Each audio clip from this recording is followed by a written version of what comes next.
Hi guys, Miss Rupa here and welcome. We are about to start a brand new lesson today, and the topic of our lesson is actually the moon. So we're going to be learning some cool facts about our moon, and also we'll be learning some cool facts about other moons in our solar system because other planets do have moons.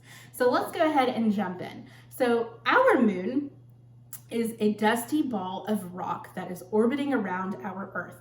And it is roughly about a quarter size of our Earth. Okay, so it's a small moon. If you take a look at the moon, you will see that there are many different kinds of surfaces, okay? So you will have craters and hills and mountains and valleys and canyons. And at one time, there were active volcanoes on the moon that caused these different kinds of surfaces.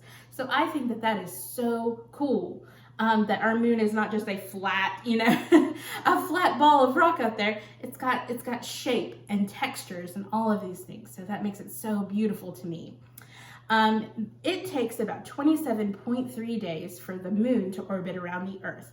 And if you take a look at the orbiting pattern of the moon, you will notice that it's not quite a perfect circle. We've taken that circle and kind of smushed it, kind of flattened it into an ellipse shape. So it does orbit the Earth in an ellipse shape. All right, now I want you to kind of close your eyes for a minute and we're going to do a little visualization. So when you step out of your house at night and you're looking up at the night sky and you're looking up at the beautiful stars and you see the moon, what do you notice? It's very, very bright and beautiful. Can't forget that. But it's very, very bright. The moon, though, is not able to produce its own light. So how do you think, or why do you think the moon is so bright if it can't produce its own light? What is in space in our solar system that produces light and also heat? If you said the sun, you're absolutely right. That is exactly what it is. The sun is reflecting light off of the moon, causing the moon to be so bright. Now, another thing, when you go out and you look at the moon on different days, does the moon look the same? No, it doesn't. There are different phases, and that's what we call the shapes of the moon that we see. So before we see the picture, the moon is not changing shape. It's just reflecting light in a different way every single day, and that's why it looks different. The moon is always the moon. It's always that circle up in the sky. What we can see is different each day. So let's take a look at the phases of the moon real quick. So starting over here, we have the new moon, we have a waxing crescent moon, we have the first quarter moon, we have the waxing gibbous moon, we have a full moon, waning gibbous moon, last quarter moon, and waning crescent moon. So those are the different phases of our moon. And again, the moon does not change shape. It just reflects light a little bit different. So that's what we see. That's what we view in the sky. Okay? So taking a look next, the moon, and this was something really, really cool that I didn't even think about. The moon actually has varying temperatures. So when the sun is hitting it, what do you think it is going to be? Is it going to be hot or is it going to be cold? It's going to be very, very hot. So the moon can actually get to really, really high temperatures when the sun is hitting it. But also, when the sun kind of goes down, the moon can get extremely cold, okay? So it can be very, very hot or very, very cold. Two kind of extremes.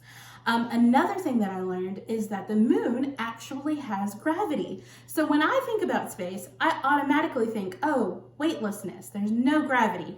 If we go to space, we're going to be floating. That's not necessarily the truth. So the moon does have a little bit of gravity. So Earth also has gravity. The moon has gravity, just not as much. So when you see like the first moon landing, astronauts are jumping and they are bouncing, and it does look like they're floating and kind of coming down. And that's because the moon just does have a little bit of gravity, and that's able to kind of pull them down. And I thought that was super, super cool. Now, we have one moon, but guess what, guys? There are planets in our solar system that have way more moons than we do. And so I wanted to show you guys these moons that belong to other planets because they are super cool, super gorgeous, very cool names. So I wanted to introduce you guys to some of these. So Mercury starting at the very beginning of our solar system, Mercury is very, very close to the sun. And that means that the gravity that Mercury has is not very strong and is not able to hold a moon. So Mercury does not have a moon. Venus does not have a moon either, but scientists don't really know why Venus doesn't have a moon. So the moons actually start with us. So Earth has one moon, and it is a beautiful moon. Does not have really a name, as you'll see in the other moons in these next pictures, they do. Mars has two moons, Phobos and Deimos. Phobos and Deimos, do they look like our moons? They're kind of strange shaped, I love it though. So Mars has two. Next, we're going to talk about the king of moons of our solar system. So this is Jupiter, and Jupiter actually has 79 moons.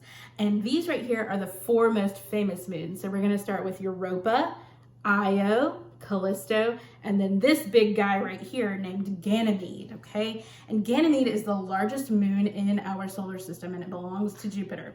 So you can actually see Ganymede with a pair of binoculars. Now think about that, because that blows my mind. Jupiter is extremely far away, but Ganymede is such a large moon that you can see it with just a pair of binoculars from Earth. So cool. All right, so Ganymede belongs to Jupiter, tons of moons. Now, Saturn also has a bunch of moons. Saturn has 53 moons. And I think Titan is one of the coolest moons I've ever seen. So if you get a minute after this lesson, go look up Titan. Beautiful, beautiful pictures. Our next one is Uranus, and Uranus has about 27 moons. One of the famous ones would be Oberon, and I think it's beautiful. Just the blue color of Uranus, so pretty. The next and last one is Neptune, and Neptune has 14 moons, and the largest moon of Neptune is actually the same size as the dwarf planet Pluto, which will always be a planet to me. So anyway, 14 moons for Neptune. So as you kind of go into the gas giants and the ice giants, you do tend to have more moons. And I think that is just so beautiful. So let's take a quick recap about facts of the moon. The moon is a dusty ball of rock that is roughly about a quarter of the size of the Earth, our moon. Its surface contains many different kinds of surfaces, so mountains, valleys, canyons, craters, all sorts of things. It is not just a flat plane. It does have planes, but that's not all it is. 27.3 days for the moon to have that ellipse orbit around the Earth. Varying temperatures. It can be really, really hot or really, really cold. And another thing to remember, the moon does have gravity, okay? A little bit, not as much as Earth, but it does. And also, just the enormous amount of beautiful, beautiful moons that the other planets in our solar system have. So guys, thank you so, so much for joining me today for our lesson on the moon. And I hope that you will check out the next videos that we have coming out this week. And I will see you guys next time.